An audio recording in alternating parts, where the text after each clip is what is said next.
সোনালী আঁশের সোনার দেশ, পরিবেশ বান্ধব বাংলাদেশ।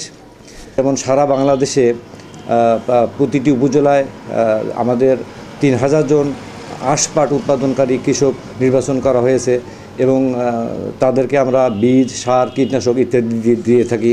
এছাড়াও নাভি পাট বীজ উৎপাদন মৌসুমে ৫০০ জন কৃষক আছে যেনারা নাভি পাট বীজ উৎপাদন করেন এবং সেখানেও আমরা বীজ, সার, কীটনাশক ইত্যাদি দিয়ে থাকি।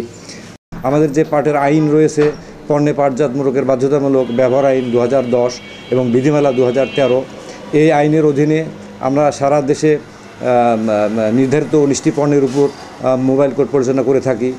এই মোবাইল কোডের উদ্দেশ্য আসলে কোনো প্রতিষ্ঠানকে জরিমানা করা নয়, মূলত তাদেরকে সচেতন করা এবং এই পাটের মোড়ক ব্যবহার করা। এই পাটের মোড়ক যদি ব্যবহার করতে পারি তাহলে পাটের চাহিদা বাড়বে, আর চাহিদা বাড়লে পাটের মূল্য বৃদ্ধি পাবে।